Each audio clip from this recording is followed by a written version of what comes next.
여러분의 주식 챔피언이 주식 고민 깔끔하게 해결해 드립니다. 안녕하세요. 주챔쇼 김나연입니다. 주식 고민 상담 프로그램의 최강자들이죠. 주식 챔피언쇼 주식 멘토가 오늘도 여러분을 기다리고 있습니다. 참여 방법부터 안내를 해드릴게요. 저희는 전화와 유튜브 댓글로 여러분들의 고민 접수하고 있습니다. 전화는 02-3772-0269번이고요. 유튜브는 댓글로 종목명과 매수가 비중까지 보내주시면 꼼꼼하게 상담 도와드리도록 하겠습니다. 자, 그럼 오늘 이 시각 시장의 분위기를 읽어보도록 하겠습니다. 간밤 뉴욕 증시가 델타 쇼크 속에서 반등에 성공하면서 우리 시장도 오늘 상승 출발했습니다만 지금 다시 시장이 밀려나고 있습니다. 코스피 흐름부터 보시면 나흘 만에 반등에 성공했지만 장중 하락 전환하면서 이 시각 코스피도 계속 밀려나고 있습니다. 0.48%가량 떨어지면서 3,216선 지나가고 있습니다. 코스닥 지수 마찬가지로 지금 밀리고 있습니다. 1,042선 지나가면서 시장이 좀 장 초반에는 분위기가 살아나나 했지만 또다시 살짝 주춤하는 모습이고요. 환율 같은 경우는 어제 또 고점을 경신했지만 오늘은 다시 좀 상승분을 되돌렸는데요. 지금 이 시각에는 환율도 소폭 올라가고 있습니다. 한 7전 오른 1,151원에서 거래가 되고 있습니다. 자, 그럼 수급을 한번 확인을 해볼게요. 거래소부터 가보도록 하겠습니다. 지금 거래소에서는 개인만 나 홀로 매수를 하고 있습니다. 외국인이 장 초반부터 강하게 물량을 내던지면서 지수를 눌렀는데요. 기관도 함께 매도하고 있습니다. 개인만 그 두 수급 주체 물량을 고스란히 받아가면서 5천억 원가량 오랜만에 많은 물량을 담아가고 있습니다.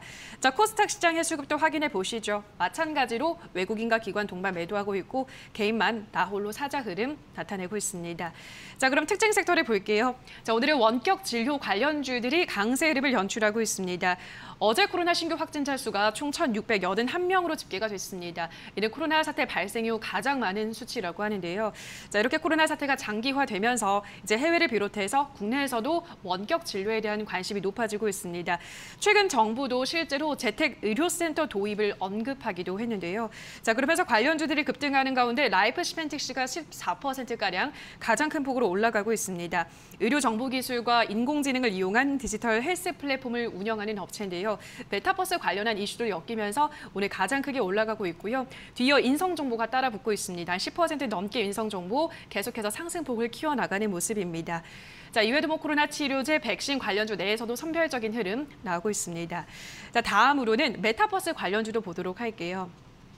어제 시장에서 단연 돋보였던 메타버스 관련주들이 오늘도 올라가고 있습니다만 어제 덜 오른 종목들이 오늘은 좀 많이 올라가고 있습니다. 덱스터는 어제도 급등을 하긴 했는데요. 오늘도 급등세를 나타내고 있습니다.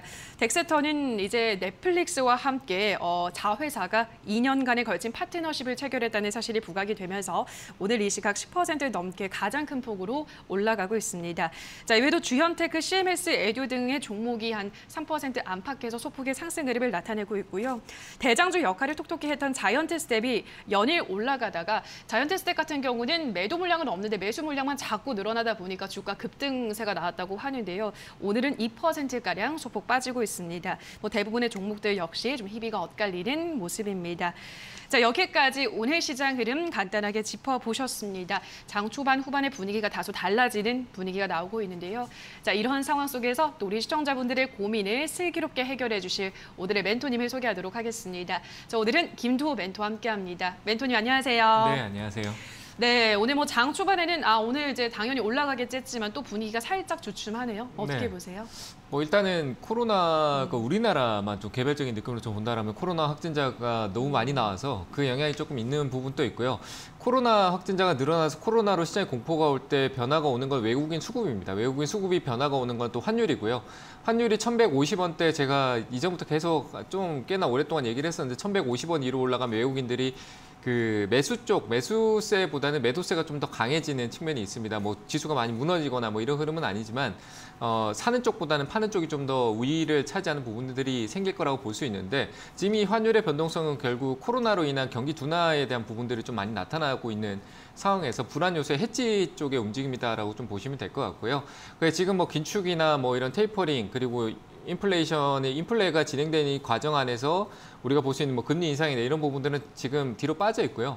현재 시점은 실적 장세와 코로나가 같이 묶여 있는 장세라고 보시면 될 것 같습니다. 그래서 코로나는 저는 항상 늘 얘기 드리지만 공포일 뿐이다. 내려왔을 때 그래서 지금 뭐 이익이 나고 있었던 종목 현금이나 이런 부분들을 전량이 아니라 일부 전략적으로 조금 현금을 확보를 한다라면 밑에서 싼 기회를 잡을 수 있다라고 얘기를 드리는 부분이고요. 코로나는 우리가 학습 효과가 있기 때문에 공포로 내려간 거를 다시 경기 둔화로 내려간 걸 경기 회복으로 올리는 게 시장의 패턴이었습니다. 그 부분을 봤었을 때는 역시 또 경기 회복성의 반응이 왔을 때 그 관련주들과 시장의 흐름을 다시 우상향할 수 있다라고 볼 수 있을 거고요. 역시 미국도 지금 델타 변이에 대한 부분들이 우려감이 컸다가 하루 만에 그 소강 상태를 보인다라고 하면서 시장이 반등이 오듯이 변동성이 확장세에 있으면서 변동성이 왔다 갔다 하는 그런 장세입니다. 이럴 때는 실적 장세가 맞춰지고 2분기 실적보다는 3, 4분기 실적이 좋은 연말 실적, 연간 실적을 좀 보면서 하반기를 준비해 놓으면은 그 종목은 변동성이 왔다 갔다 할지라도 결국 이후에는 위쪽에 이 조정을 다 거치고 난 이후에 상승으로 가 있을 것이다라고 판단되니까요. 그런 쪽 위주의 섹터와 종목들 위주로 조금씩 물론 이런 그 장세가 내려올 때 담아두면은 조금씩 적금 형태로 담아두시면 이익을 충분히 낼 수 있는 전략이 될 거라고 판단되니까 지금 흐름은 결코 뭐 빼거나 두려워하거나 뒤로 물러나는 장세는 아니다. 그래서 좋은 쪽을 보자라고 했을 때 제가 IT 섹터 쪽을 얘기 드렸고 2차 전지는 이미 많이 올랐으니까요. 그 다음에 이어질 수 있는 게 IT 섹터일 것이다라고 얘기 드렸었고 수소 쪽도 좀 살펴보자 이렇게 얘기 드리니까 그쪽 섹터 중에 실적이 조금 하반기에 나오는 특히 IT 부품 쪽에 좀 그런 측면이 많습니다. 그리고 제가 얘기했던 이 섹터 이후에 10월 달 정도 좀 접근할 때쯤은 반도체 장비에 관심을 가진다라면은 이 순환 구조에서 적절한 대응을 가져갈 수 있으니까요. 그런 부분들 잘 고려해서 준비하시면 좋은 결과가 있을 것 같습니다. 그래서 오늘 시장은 코로나에 대한 공포일 뿐이다. 두려워하지 말고 밑에 내려올 땐 기회를 잡자 이렇게 얘기를 드리도록 하겠습니다. 네, 두려워하지 말자, 내려올 때 기회를 잡아가자라고 설명을 하셨고요. 2차 전지 소재 쪽들이 쭉 오르다가 오늘은 차익 실현 매물이 좀 나오고 있죠. 이런 또 기회를 이용해서 다음 우리가 또 살펴봐야 될 섹터는 반도체 장비나 IT 부품 또 수소 쪽도 눈여겨보자라고 설명을 해드렸기 때문에 늘 저가 매수로 기회를 삼아보는 그러한 전략을 한번 발휘를 해보시기 바랍니다. 자, 여기까지 시장 전략 체크 포인트 간단하게 정리를 해보셨고요. 자, 그럼 계속해서 곧바로 시청자분들의 상담 시작을 해보도록 하겠습니다. 전화를 받으실 때는 꼭 TV 소리를 제일 0단계로, 가장 낮은 단계로 줄여주시기를 부탁을 드리면서 시작을 해보도록 할게요. 시청자님 연결이 돼 있습니다. 안녕하세요. 여보세요? 네, 안녕하세요. 반갑습니다. 예, 반갑습니다. 네, 어떤 종목 도와드릴까요? 대주전자 재료요? 네, 대주전자 재료 매수가 비중은요? 6만 원에 30%. 네, 6만 원에 30%면 최근에 올라갈 때 매수를 하셨을 것 같아요. 네, 그죠? 얼마 안 됐는데 엄청 빠져요, 지금. 많이 또 샀거든. 그렇죠. 한창 이제 2차 전지 소재가 요즘 워낙에 잘 가다 보니까 뒤늦게라도 따라잡으신 것 같은데 멘토님, 네. 일단 뭐 앞서도 방금 또 마침 2차 전지 얘기를 했는데 조금 밀리고 있잖아요. 워낙 네. 단기간에 또 많이 올랐다 보니까 네. 어떻게 지금 구간에서는 대응해야 될까요? 그러니까 타이밍이 좀 늦었는 거죠. 그렇죠. 너무 막 오르고 나면 시장에서 많이 얘기를 하고 나니까 맞아요. 그 뒤에 들어간 것 같은데 참 제가 얘기한 지가 언제였는지 모르겠네요. 이거.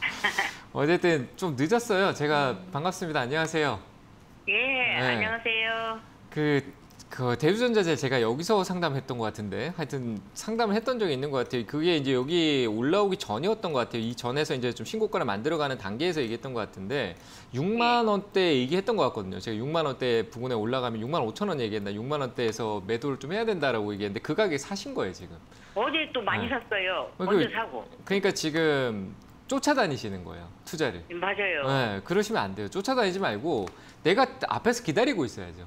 그렇잖아요. 그죠? 내려오는 거를 기다리고 있어야 되는데 올라가는 걸 따라가는 거는 밑에서 가는 거고 2차 전지는 우리가 다 좋다라는 거를 누구나 알고 있고 신고가 향해서 신고가를 가고 계속 가는 종목이니까 예. 저는 기업이 나쁜 게 아니에요. 실적도 분명히 대주전자 재료도 이번 실적이 2차 전지 쪽은 실적이 좋을 거라서 제가 하반기 때 얘기하면서 얘기를 했던 부분이라 실적이 굉장히 개선돼서 나올 거예요. 2020년도 때는 90억, 영업이익이 90억대인데 매출액은 크게 증가하지 않는데 영업이익이 거기에 거의 한 2배 이상으로 증가를 한다는 거는 나쁘지 않은 실적이 나오는 거예요. 근데 현 주가 대비로 본다라면은 이 주가는 비싼 주가거든요. 그러니까 그 가치적으로 분석을 했었을 때 이 퍼라든지 뭐 우리가 PER에서 가치적인 부분에서 지금 주가하고 어떤 계리율을 봤었을 때는 좀 비싼 측면이 있어요. 그래서 저는 이거는 어떤 기술적인 부분으로 대응할 수 있는 부분도 분명히 있는 거지만 그 주가가 가격이 비싼 부분인가 싼 부분에서 대응을 해야 될 것 같아요. 그래서 저는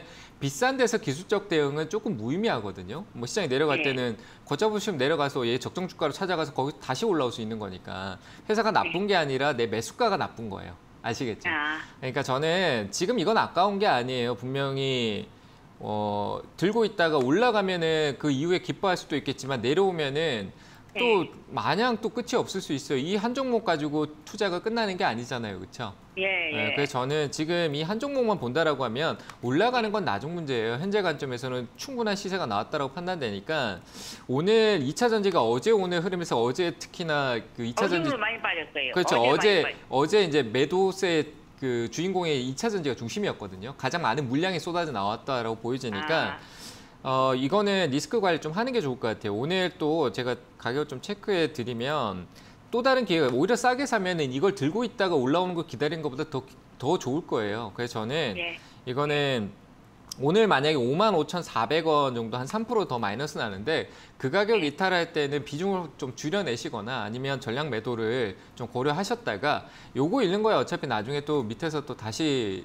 사서 올릴 수 있는 거니까 결국 이 고점에서는 대응을 해줘야 돼요. 원래 손절은 거의 안 해도 되지만 밑으로 이탈하면 반을 팔으라고요? 그렇죠. 저는 팔 것 같아요. 제 기준이니까 좀 생각을 해보시면 될 것 같고요. 왜냐하면 55,000원요? 올라오면 그거 이탈 안 하고 올라오면은 그냥 매수가에서 정리를 하세요. 올라가는 거 기다리지 마시고. 어떻게 하라고요? 매수가에서 6만 원대. 내가 산 가격에서 그렇죠. 6만 원에서. 매도요. 매도하라고. 그렇죠. 매도하라고요.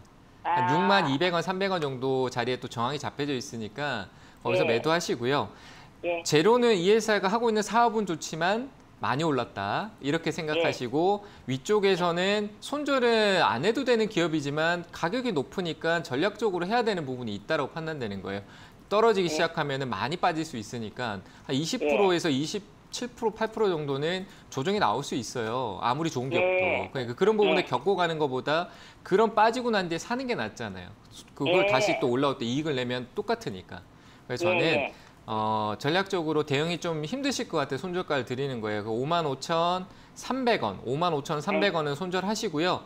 위쪽으로 올라오면 매수가에서 매도하시고 주가가 그 방송이나 이런 데서 얘기하는 거 따라 사지 마세요. 아시겠죠? 늦게 사는 거예요. 그러니까 충분히 차분하게 있다가 좋은 종목 조금씩 적금 넣으세요.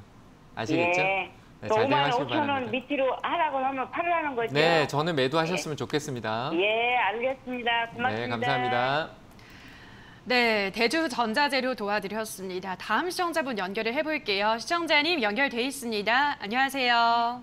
네. 네, 반갑습니다. 네, 어떤 종목 그렇습니다. 고민이신가요? 네, 녹십자세요. 네, 녹십자세 매수가 비중은요? 네, 53,000원에 35%요. 네, 53,000원에 35% 매수한 지는 좀 되셨을 것 같아요. 그렇죠? 예, 오래됐습니다. 예, 일단은 많이 좀 떨어지고 있네요. 그렇죠? 그 물타기를 해서 지금 많이 내려놓은 겁니다. 아, 물타기를 하셔서 53,000원인 거예요? 예, 그러다 보니 비중이 이렇게 되고요. 그러네요. 알겠습니다. 네네. 멘토님, 녹십자셀이 녹십자 랩셀이랑 이제 합병 소식이 나오고 있던데 네. 이렇게 되면은 주가가 좀 더 올라갈 만한 호재인가요? 이거는 어떻게 보세요? 호재가 될 수 있는 저는 그게 크게 아닌가요? 생각은 들진 않고요. 그 사업적인 내용이 중요할 것 같아요. 역시 이 녹십자 랩셀이나 녹십자셀이 가지고 있는 그 세포 치료에 대한 부분들이나 이런 부분들이 좀 중요한 역할을 하는데 녹십자셀은 재료는 좋아요. 그래서 조금은 있어봐야 되지 않을까라고 생각이 됩니다. 안녕하세요, 반갑습니다.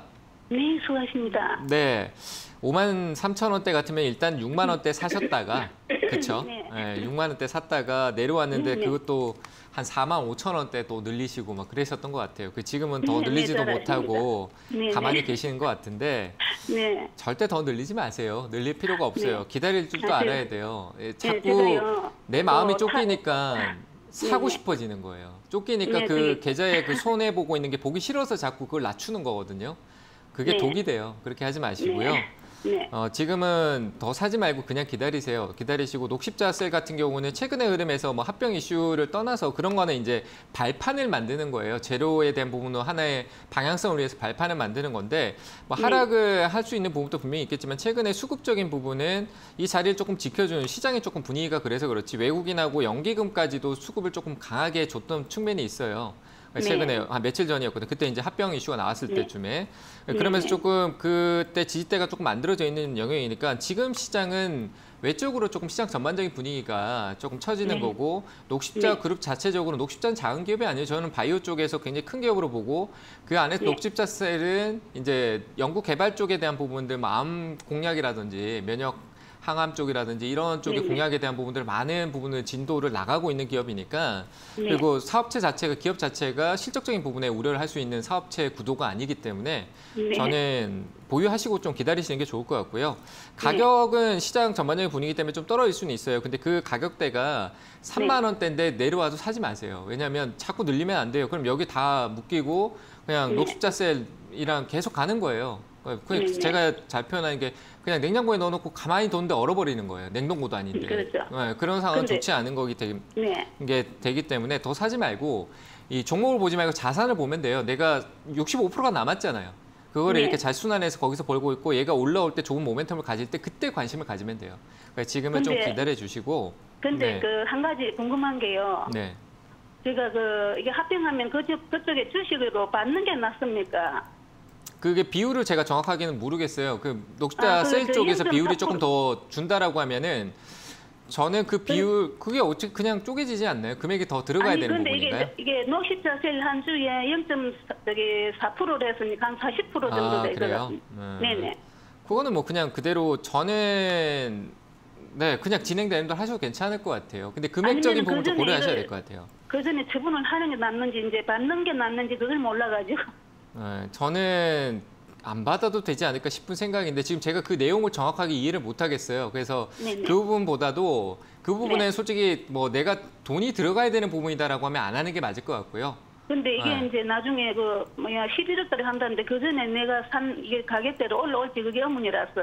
그 전에 올라올 거는 아무도 모르죠. 근데 네. 재료적인 측면에 그쪽 합병의 이슈를 보다는 제가 있잖아요. 이 회사가 하고 있는 사업적인 부분과 코로나 치료나 뭐 치료제 관련된 부분도 끝나지 않았어요. 녹십자가 하고 있는 혈장 치료라든지 이런 부분들은 아, 네, 끝나지 네. 않는 부분이니까 재료가 네. 소멸된 부분은 없고요. 그리고 네. 9월달, 10월달쯤 되면은 보통 바이오 쪽 관련된 학회나 이런 쪽에 있어서 지금까지 네. 해왔던 그 자료들을 논문이나 이런 쪽으로 풀어내는 쪽에 시간들이 나오면서 바이오 쪽에 모멘텀이 붙어요. 그러니까 역시 네. 녹십자셀도 그런 부분들이 있기 때문에 그런 걸 네. 조금 기대하시면서 기다리고 바이오는 한 9월달, 10월달쯤에 한번 이 시장을 지켜주는 사이클을 한번 만들어줄 거예요. 그래서 그때 네. 한번 보시는 게 좋을 것 같고 그 합병에 대한 부분들의 내용들은 제가 내용이 조금 네. 부족하니까 어설프게 상담을 안 해드리는 게 맞을 것 같아요. 아시겠죠? 네네. 그래서 조금 더 기다리시는 게 좋을 것 같습니다. 그때쯤에 한번 더 상담 주세요. 아, 제가 잘 확인해놓고 알고- 봐드릴게요. 예, 제가 다른 타 방송에서 보시고 하시는 거 보고 저기 잘 알고 계십니다. 네, 감사합니다. 네. 네, 녹십자셀 도와드렸습니다. 다음 시청자분을 연결해 볼게요. 시청자님 연결돼 있습니다. 안녕하세요. 네, 안녕하세요. 네, 반갑습니다. 어떤 종목 고민이신가요? 예, 부강약품 23,000원에 10%요. 네, 23,000원에 10%. 언제 매수하셨어요, 시청자님? 몇 개월 된 것 같은데 한 3개월? 아, 그러셨어요.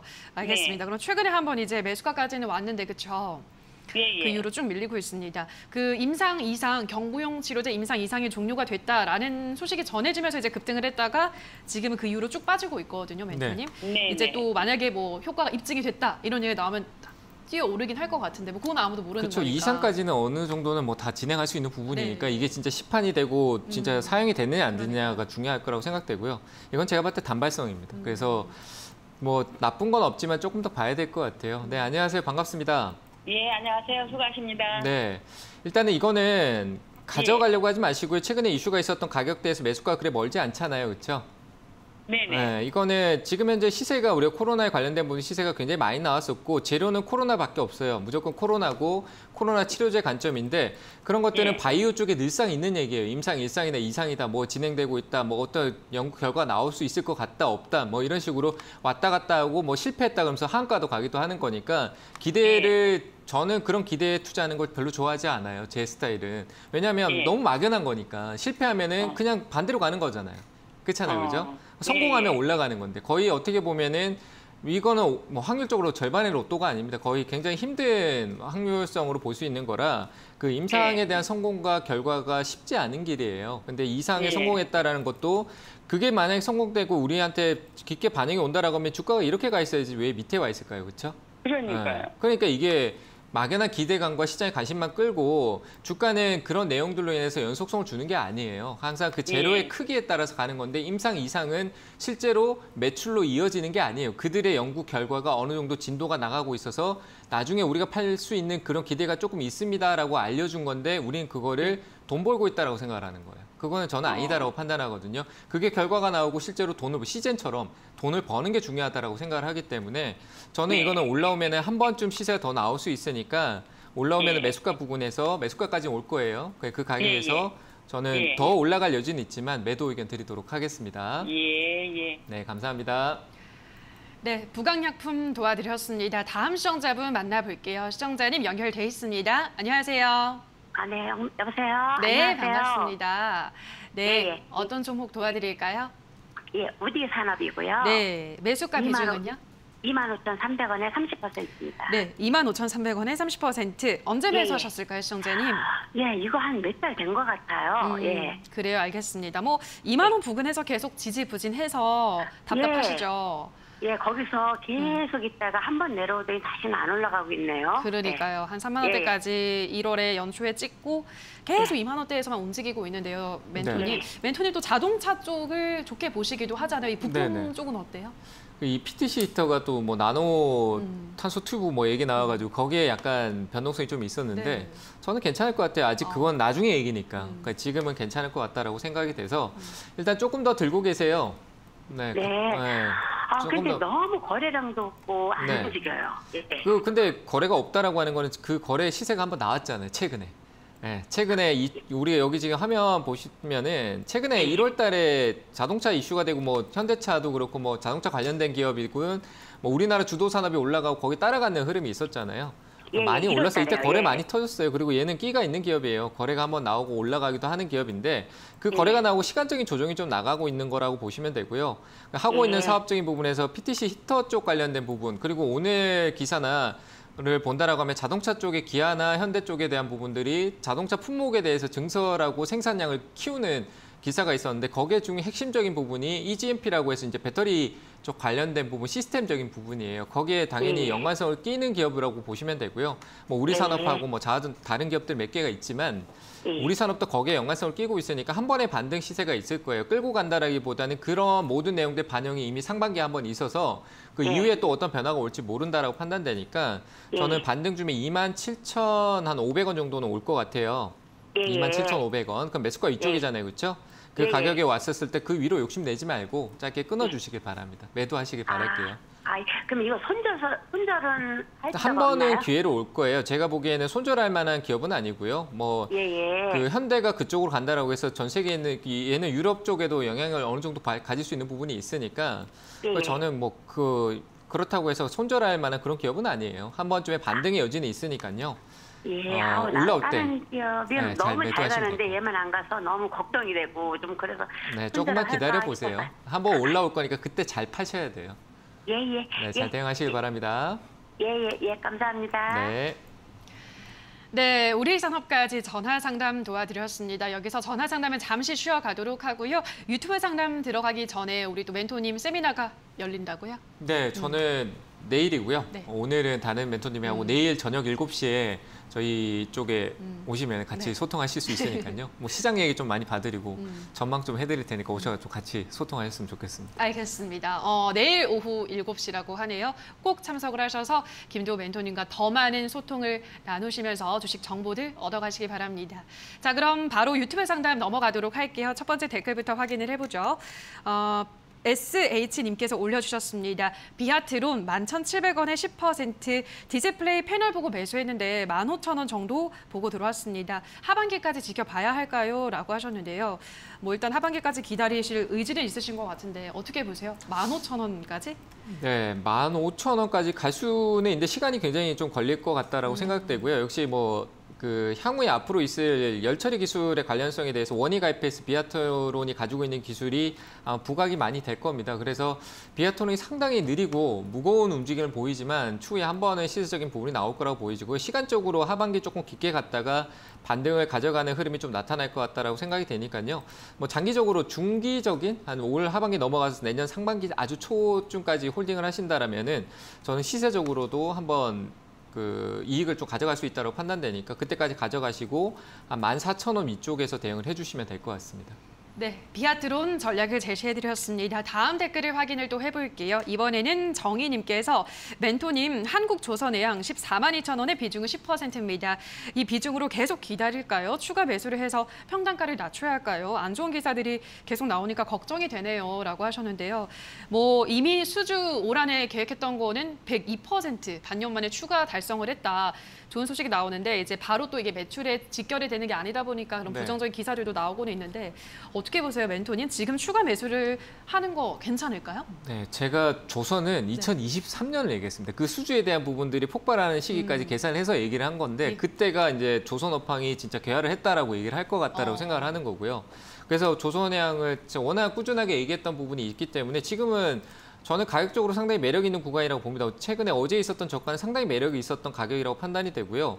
여기서 한 번이 아니라 추가적으로 밑으로 내려올 때 가격적으로 봐도 밑에 하단까지 열어놓고 저는 모아가는 전략이 좋을 거라고 생각합니다. 적금성으로 들어가도 된다. 뭐 조선해양은 제가 너무나도 많이 얘기했기 때문에 보신 분들은 잘 아실 거라고 봅니다. 뭐 조선하고 철강은 이어져 있고 철강은 자동차하고 이어져 있다. 거기다 또 자동차는 버리지 마라라고 얘기하니까 그런 부분에 봤었을 때 한국조선해양은 저는 12만 원대 초반, 특히 어제 가격대 아래쪽으로 온다라면 적금성으로 조금 더 모아가시면서 단가를 천천히 급할 필요 없습니다. 천천히 떨어뜨리면은 알아서 위쪽으로 반등을 줄 거고요. 수주가 없을 것이다, 좀 불안하다라고 했는데 제가 그때 수주가 계속 있을 거니까 한번 보라라고 했는데 벌써 올해 목표치 다 채웠다는 것까지 확인했을 때 그 결과가 이후에 나올 겁니다. 그러니까 내려가는 거 두려워하지 마시고요. 지금은 내려오는 쪽에 적금성으로 모아가도 되는 자리라고 판단되니까요.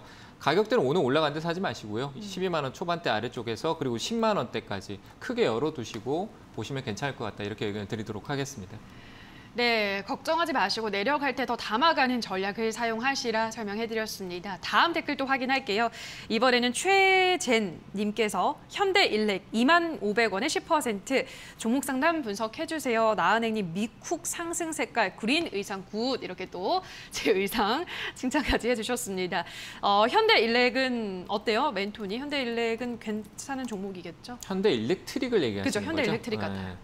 뭐 일단 저는 괜찮을 것 같습니다. 뭐 실적적인 측면도 많이 개선될 것 같고요. 개선되는 부분도 있고 수급도 상당히 좋고요. 수급이 기관과 뭐 외국인들 오늘 또 사주고 있네요. 외국인들이 사고 있고 연기금 수급과 투신 수급. 투신 같은 경우는 외국인하고 성향이 좀 비슷합니다. 근데 이런 개별 장세의 투신의 효과가 굉장히 강하다라고 판단이 되는데 투신이 꾸준하게 순매수를 해주고 있는 모습도 긍정적이고요. 최근에 연기금이 샀던 흐름에서도 긍정적으로 보여집니다. 연기금도 최근에 한 거의 7월 중순 이후부터는 계속 순매수를 해주고 있고 오늘 외국인의 시세 역할을 좀 해주고 있는데 이런 측면을 봤을 때 추가적으로 상승할 여지는 충분히 있다고 판단되고 역시 조선 쪽에 관련된 부분들 또 있고 그리고 ESS 저장 장치에 관련된 부분 모멘텀까지 해서 실적 개선이 뚜렷한 기업이다라고 판단되니까 저는 이건 조금 들고 가시면 좋을 것 같고요. 다만 느리고 천천히 가면서 우상향하는 패턴으로 가고 있으니까 시간적인 투자를 조금 고려하셔가지고 목표가를 거의 한 28,000원, 3만 원대까지 보시는 쪽으로 보셨으면 좋겠습니다.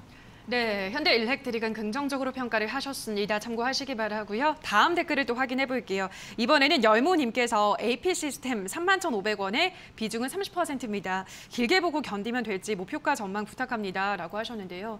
요거는 뭐 실적이 앞으로 더 좋아질 거다라는 긍정적인 이야기들도 나오고 있고 최근에 외국인의 매수세도 잘 들어오고 있네요. 어떻게 보시나요, 멘토님? 네, 뭐 실적이 꾸준한 기업이기 때문에 저는 뭐 크게 우려는 없는데 뭐 수급적인 부분은 외국인들이 조금 반영은 있지만 아직 기관 수급이 너무 약합니다. 네. 기관적인 수급이 약하다라는 의미는 역시 AP시스템이 최근에 삼성전자 향보다는 중국 향이 굉장히 강합니다. 그래서 중국에도 최근에 활동이 좀 많이 생기는 부분이 샤오미가 또 스마트폰에 대한 투자가 들어가니까 또 좀 작은 중소형 쪽 관련된 OLED 모멘텀이 좀 붙을 수 있다라고 판단이 되고요. 그래서 AP시스템은 좀 시간적인 여유를 둔다라면 괜찮을 것 같습니다. 가격적인 매력도 아래쪽으로 한 26,000원 27,000원 아래쪽이라고 하면 충분히 관점이 있고요. 깊은 조정이 나오더라도 25,000원대 부근에서는 잡아줄 수 25,000원 후반대 정도 잡아줄 수 있으니까요. 역시 이것도 천천히 보시면서 적금 형태로 조금 적금이라고 해서 막 매달 이래 넣는 게 아니라 가격적 부분이 좀 떨어지면은 일부 조금 사고 비중 조절하시면서 가시면 괜찮을 거다라고 판단되고 뭐 실적은 예전에 한번 안 좋았던 적이 있지만 500억대 유지하니까요. 그대로 유지하시면서 우상향하는 흐름에서 목표가를 한 36,000원대 정도 잡고 조금 느긋하게 보시는 전략으로 가셨으면 좋겠습니다. 네, AP 시스템 도와드렸습니다. 다음 댓글을 또 확인을 해볼게요. 이번에는 SSO님께서 네오위즈 비중은 10%, 매수가는 23,800원, 목표가 궁금합니다. 라고 올려주셨습니다. 우리 SSO님은 늘 이렇게 수익을 좀 챙기시는 분이시거든요. 굉장한 고수신데 역시나 지금도 수익을 보고 있으십니다. 근데 오늘 좀 떨어지다 보니까 상담 신청을 해주신 것 같아요. 어디서 나오는 게 좋을까요? 일단 이 자리는 좀 팔아야 되는 자리고요. 저는 항상 이 앞에 있는 저항대는 무시하면 안 된다라고 생각을 하는 부분이 있는데 그 저항대 꼭대기에 사는 게 아니라 우리가 흔히 배우는 무릎과 뭐 가장 많이 공감할 수 있는 내용을 드리면은 끝과 끝에서 발바닥, 머리 뭐 이렇게 계산을 한다라고 하면 항상 어깨에 팔아라고 하면 지금이 딱 어깨 자리잖아요. 그 어깨 자리에서 좀 팔아주는 게 기본적으로 기준을 잡기 가장 좋은 자리라고 판단이 됩니다. 그래서 지금은 비중 조절을 조금 해주시면 될 것 같고요. 추가적인 상승은 중심대를 조금 지지받는 모습, 26,000원대를 받아주는 모습이 좀 필요할 것 같고 실적은 굉장히 좋고 모멘텀도 향후에 제가 그 게임주 중에 산업으로 얘기했던 게 클라우드 게임에 대한 부분도 요소를 많이 얘기해 드렸던 게 그런 부분들이 메타버스하고 연결이 되고 있습니다. 그런 부분들을 좀 본다라고 했을 때 네오위즈도 한 일부분에 영향력을 좀 줄 수 있는 여지가 있다라고 판단되니까 저는 26,000원 지지 여부만 잘 확인하고 일단 이 자리에서 비중 조절 그리고 최종 목표가는 32,000원 돌파 시도를 확인해 보자 이렇게 의견을 드리도록 하겠습니다. 네, 네오위즈 상담 도와드렸습니다. 수익을 더 많이 챙기시고 나오시기를 응원을 드리도록 하겠습니다. 자, 여기까지 유튜브 스피드 상담 모두 마무리를 지어봤습니다. 저희는 실시간으로 여러분들의 고민 해결을 해드리고 있는데요. 다만 저희가 방송에서 전해드리는 내용은 투자 판단에 대한 조언일 뿐이라는 점 유의해 주시기 바랍니다. 자, 그럼 계속해서 전화 상담 이어가도록 할게요. 시청자님 연결돼 있습니다. 안녕하세요. 네, 안녕하세요. 네, 반갑습니다. 네, 네. 반갑습니다. 어떤 종목 고민이신가요? SK 바이오팜이요. 예, 매수가 비중은요? 작년 12월에 샀는데 아이고. 16만 5천 원이거든요. 네. 그래서 알겠습니다. 지금 이거를 그냥 장기간 계속 끌고 가도 되면 그렇게 하고 싶고 아니면 그냥 손절을 해야 될지. 멘토님한테 저번에 제가 그 상담 한번 했는데 그 얼마 선에서 그 수익 내고 나와라 간다 해서 그대로 했더니 정말 그게 그대로 맞았어요. 그래서 너무 감사해서 또 전화 주셨군요. 네. 예. 잘하셨습니다. 알겠습니다. 또 워낙에 또 상담을 네. 정말 잘해주시니까요. 멘토님께 네. SK 바이오팜도 한번 부탁을 드려보죠. 일단은 우리 시청자분 매수 타이밍이 참 아쉽게도 그죠? 떨어지는 타이밍에 잡으셨는데 근데 요즘 흐름을 보면 다시 올라오는 것 같아 보인단 말이죠. 네. 기업도 워낙 좋은 기업이고 어떻게 대응을 해볼까요? 전 내일 또 오를 것 같아요. 아, 그래요? 이것도 맞았으면 좋겠는데 일단은 SK 바이오팜은 저는 흐름은 괜찮다라고 판단이 되고요. 네, 조금 더 기다리세요. SK 바이오팜은 지금 팔 자리가 아니라 기다려서 저는 살 자리거든요. 지금 솔직히 말씀드리면 이 자리는 사야 될 자리고 근데 다만 지금 내가 가지고 있는 거는 이미 내가 보유한 상태잖아요. 그렇죠? 네, 보유한 상태라서 물량을 늘리는 부분에 대해서는 조금만 늘리시고요. 단가를 조금 떨어뜨리세요. 단가를 이 갭 구간 안으로 좀 떨어뜨려야 될 것 같아요. 조금 위쪽 상단 갭 구간에 들어가 있는데 갭을 많이 의식하는데 갭은 큰 의미가 없어요. 그러니까 이게 떨어지는 구간이기 때문에 이 위쪽에 저항을 많이 가지고 있는 사람들이 어떤 흐름을 보일 것이냐가 중요한 거. 그거는 가격이 와야 나타나는 거거든요. 거기서 물량을 많이 쏟아내면 거래가 터질 거고 그걸 무시하고 올라가게 되면 그걸 다 받아내고 올라가는 흐름, 돌파라고 하거든요. 근데 지금은 그런 흐름이 안 나와 있잖아요. 가는 과정이니까. 근데 그 과정에 밑에 다지는 가격대가 어제하고 이 3일 동안의 흐름이 저는 패턴이라고 생각되고 최근에 수급적인 부분 또 이 수급의 위치가 최근에 기관 연기금을 계속 사고 있어요. 연기금이 최근에 거의 금액대별로 뭐 70억, 100억 막 이렇게 30억씩 계속 꾸준하게 사거든요. 그리고 그 외국인 또 최근에 지금 4거래일 동안 계속 사들여주고 오늘 또 사고 있는데 이 흐름에서 이게 들어왔는 그 날짜를 본다라고 하면 어디서 들어왔냐면 이런 흐름대 제가 노란색으로 표시해 보면 요 가격대거든요. 노란색 보이시죠? 화면에. 네네. 네, 이 가격대 샀는데 지금 그 가격대의 주가가 똑같이 있잖아요. 그렇죠? 그럼 여기서 반등이 나와서 뻥 하고 올라갈 수 있다라고 저는 생각을 해요. 오늘 기관적인 흐름도 그렇고 수급도 그렇고. 그래서 올라올 수 있는데 가격 단가를 14만 5천 원대 정도 낮추고요. 혹여나 가지 않고 내려오더라도 가격 단가는 이 정도만 낮춰놓고 비중을 보시면서 낮추세요. 막연하게 확 사지 마시고요. 천천히 사도 되니까. 그리고 저는 10%니까 10% 정도 더 사도. 그렇죠. 한 10% 정도 사도 되고 그 조금씩 사보면은 단가 떨어지는 게 보이실 거예요. 한 번에 살 필요 없어요. 그러니까 조금씩 매수를 오늘 또 괜찮다라고 생각되니까 편입하셔가지고 그 편입했던 걸 매수가 오면은 파세요. 기존 물량만 들고 계시고. 이해되세요? 추가했는 거는 파시고 기존 것만 들고 가셔가지고 지금 현재 매수가 16만 5천 원에 이익 실현하고 나오세요. 이해되셨죠? 잘 대응하시길 바랍니다. 감사합니다. 네, 감사합니다. 네, 이번에도 현명하게 잘 대응을 하시기 바랍니다. 다음 시청자분 연결을 해볼게요. 시청자님 연결돼 있습니다. 안녕하세요. 네, 안녕하십니까. 네, 반갑습니다. 네, 수고하셨습니다. 네, 어떤 종목 고민이신가요? 예, 롯데케미칼 26만 8,500원에 비중 20%, 7월 15일 매수. 네, 26만 8,500원에 20%. 지금 수익권에 있으시나요, 시청자님? 예, 7월 15일에 샀습니다. 알겠습니다. 자, 롯데케미칼은 요즘 다시 좀 올라오고 있어요, 멘토님. 그렇죠? 네. 기관 쪽에서도 굉장히 많이 사들이고 있는데 어떻게 보세요? 앞으로 더 조금 더 올라갈까요? 네, 좋아요. 들고 계셔도 될 것 같아요. 그래요. 롯데케미칼은 좋습니다. 저는 좋을 거라고 판단돼서 그냥 계속 유지하시면 될 것 같아요. 네, 안녕하세요. 반갑습니다. 예, 수고하셨습니다. 네, 들고 계세요. 가지고 계셔도 될 것 같아요. 뭐 이래 내려오거나 네. 멘토님 말씀처럼 어깨가 목표가 어깨 정도가 어느 정도 될까 싶었어요. 어깨요. 이거 어깨 하면은 먼 어깨가 있고 가까운 어깨가 있어요. 키가 작은 어깨가 키가 큰 어깨가 있는데 키가 작은 어깨로 드릴까요? 큰 어깨로 드릴까요? 한 중간 정도로 보고 중간 정도요? 중간 정도면 최근에 있었던 32만 원 정도면 될 것 같고요.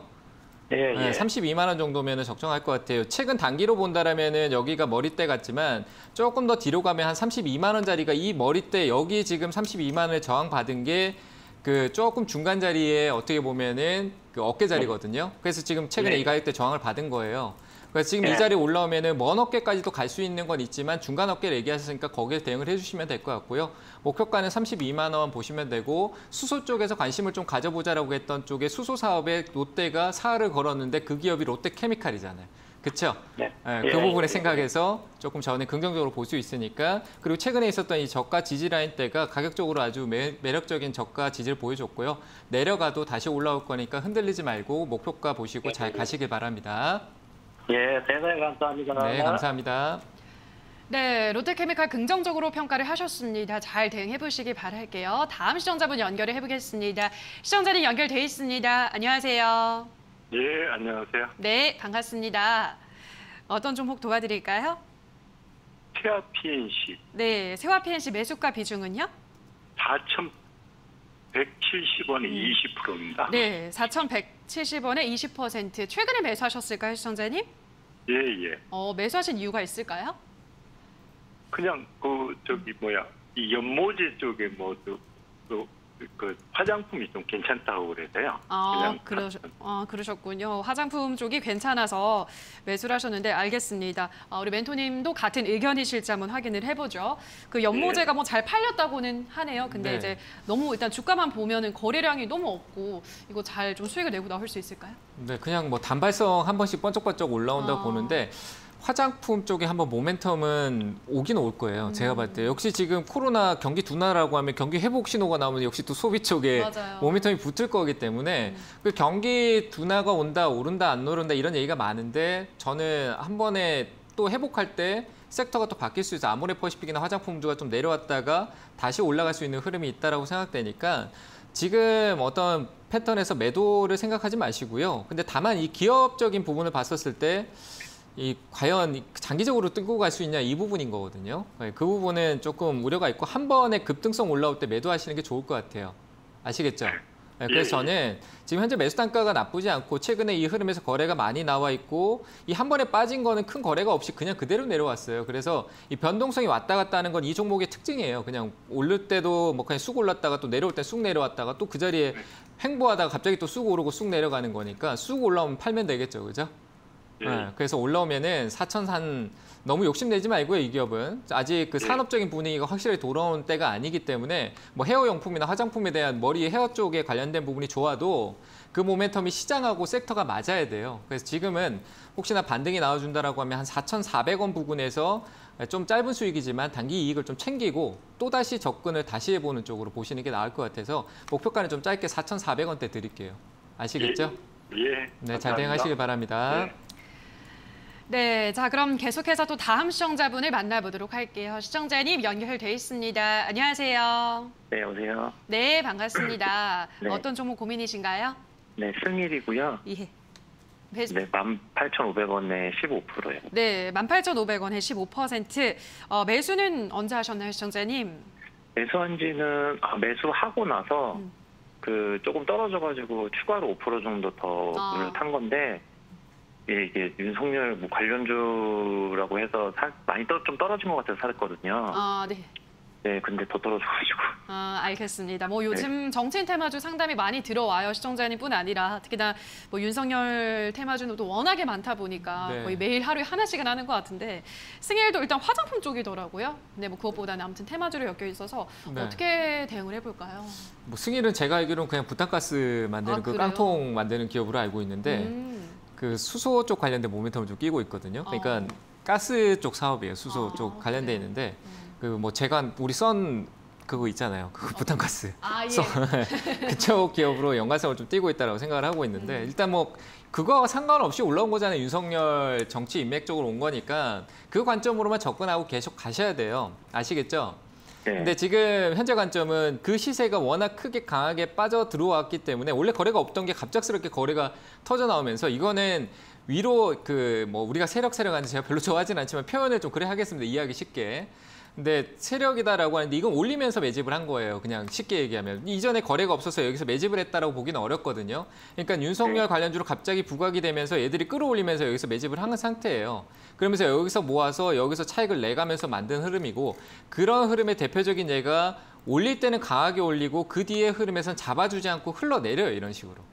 보이시죠? 그죠? 주가가 올랐다가 지금 주가가 어떻게 가냐라고 하면요. 화면을 좀 보시면은 주가가 이래 상한가를 쭉 키고 올라갔다가 앞에 다시 설명을 드릴게요. 앞에 여기 올라오면서 주가가 그대로 이제 사면서 올라서 이 뒤에는 거래가 아예 없어요. 그러니까 윤석열 관련주로 갑작스럽게 엮이면서 올라오고 위에서부터 사들이면서 그렇게 이제 칠 때 치고 빠질 때는 흘러내려 버려요. 이런 식으로. 보이시죠? 그러니까 주가가 지금 계속 흘러내리잖아요. 이런 형태로 가면서 그냥 한 번에 단발성으로 이렇게 계속 해나가면서 위에서 사들이고 팔고 사들이고 파는 흐름이라고 저는 판단이 돼요. 그러니까 이게 끝나면 잠재적 리스크로 그냥 제자리 뚝 떨어져 버리고 다시는 안 올라와요. 제로 소멸로. 이해되시죠? 그러니까 주의가 필요한 기업 움직임이에요. 그래서 저는 지금 현재 다행히도 매수 단가가 그렇게 높지 않으니까 이거는 역시 이 자리 흘러내리다 기술적 반등이 한번 나올 거거든요. 그래서 작은 어깨 얘기 드리면 2만 원대 파셔야 돼요. 이해되셨나요? 2만 원 정도. 네, 2만 원 정도 갑자기 올라와 주면 거기서 매도하시기 바랍니다.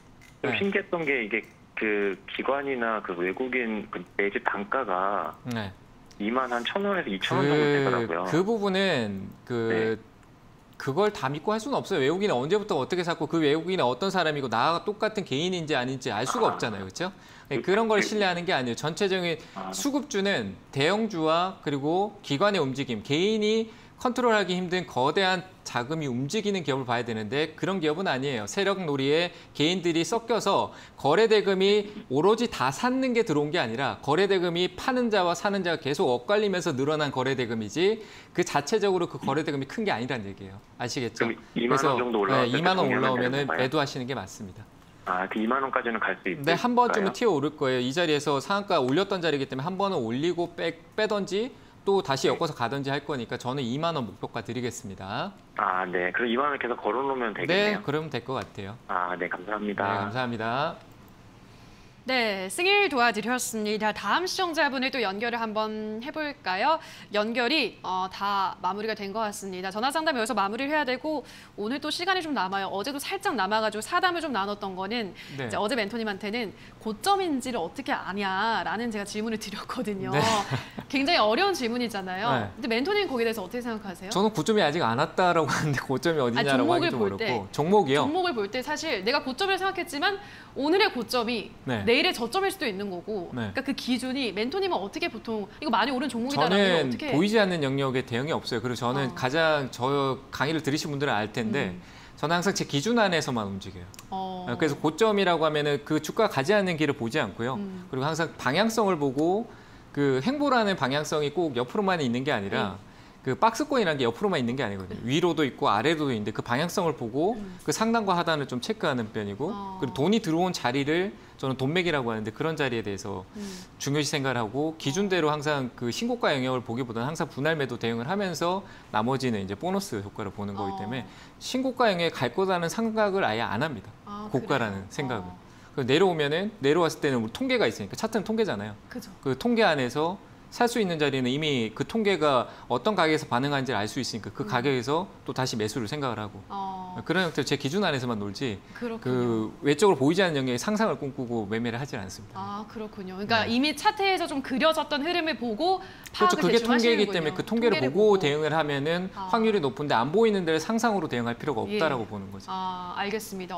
굉장히 현실적이고 좋은 답변이었던 것 같습니다. 역시 그래서 차트도 좀 자주 봐야 될 것 같고 오랜 기간 또 투자에 경험이 쌓이시면 그 흐름 안에서 고점과 저점을 어느 정도는 파악하실 수 있을 것 같네요. 자 여기까지 저희 그러면은 오늘 상담을 모두 마무리를 지어보도록 하겠습니다. 자 오늘도 정말 한 분 한 분 따뜻하게 우리 시청자분들은 젠틀두라고 부르더라고요. 젠틀하게 상담해주신 오늘의 멘토님과 먼저 인사를 나누도록 하겠습니다. 멘토님 고맙습니다. 네, 감사합니다.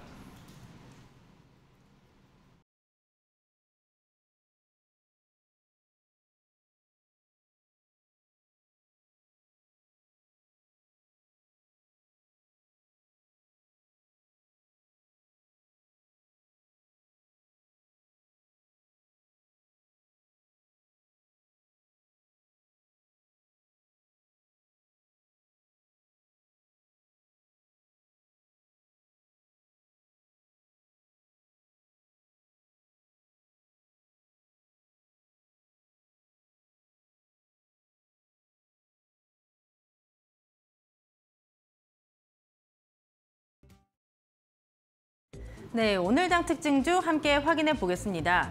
이 코로나 확진자가 15일째 1000명대를 기록한 가운데 오늘 0시를 기준으로 코로나 확진자는 역대 최다를 다시 한번 기록을 했습니다. 이에 따라 관련주들은 여전히 시세가 살아있다고 보셔도 될 것 같은데요. 오늘 보시면 원격 의료 관련주들의 시세가 상당히 좋습니다. 인성정보 같은 경우에는 10% 가까이 오르면서 2,925원에 거래되고 있고요. 이 라이프 시멘틱스는 국내 최초로 메타버스 원격 진료 사업을 하는 회사입니다. 이런 점이 부각이 되면서 12%의 오름세로 거래되고 있습니다. 그 다음 테마 확인해 보겠습니다. 네, 경기 재개주들 다시 한번 힘을 받아갈 수 있을까요? 간밤 뉴욕 증시에서 크게 빠졌던 항공주들은 낙폭을 회복하면서 관련주들의 움직임까지 연동되고 있습니다. 확인해 보겠습니다. 네, 아시아나와 에어부산을 같이 묶어서 보시면 좋을 것 같습니다. 지난주 금요일에 거래가 재개됐는데 계속해서 약세를 보이다가 오랜만에 상승 전환을 했습니다. 아시아나항공 쪽으로는 외인과 기관의 매수가 들어오는 가운데 3%의 오름세를 보여주면서 17,100원의 거래가 형성되고 있습니다. 그 다음 테마도 확인해 보시죠. 네, 이쪽으로는 모멘텀이 있습니다. 비덴트가 최근에 대규모 시비 발행을 결정을 했습니다. 이런 행보에 대해 업계에서는 비덴트가 빗썸의 진짜 주인이 되기 위한 승부수를 띄웠다고 보고 있는데요. 이렇게 되면 비덴트가 보유한 지분이 최소 51%가 될 것이란 전망이 우세합니다. 관련주도 확인해 볼게요. 네, 비덴트를 중심으로 관련주들의 움직임이 상당히 좋습니다. 비덴트는 4거래일 만에 반등하는 모습이고요. 7% 가까이 오르면서 9,690원의 거래가 형성되고 있습니다. 전반적으로 빨간불 켜졌다는 점 다시 한번 확인하시면 되겠고요. 시장도 확인해 보시죠. 네, 개장 초 빨간불이 켜졌던 시장은 금세 내려앉았습니다. 오늘 양시장에서 외국인과 기관의 매도세가 상당히 공격적이기 때문인데요. 오늘 보시면 외국인은 이번 달 들어서만 3조 원 넘게 순매도 기조를 보여주고 있습니다. 코스피는 0.3% 하락하면서 3,220선에 걸쳐 있고요. 코스닥은 보합권까지 그래도 올라왔습니다. 1,043선에서 횡보하는 흐름 포착이 되고 있습니다. 네, 지금까지 시장 상황 전해드렸고요. 캐스터 박혜미였습니다. 네, 주침쇼 저희가 준비한 순서는 여기까지입니다. 저희는 내일 이 시간에 돌아와서 또 여러분들의 궁금증 속 시원하게 해결해 드리도록 하겠습니다. 남은 오후장도 성투 이어가시기 바랍니다. 오늘 방송 함께해 주신 여러분 고맙습니다.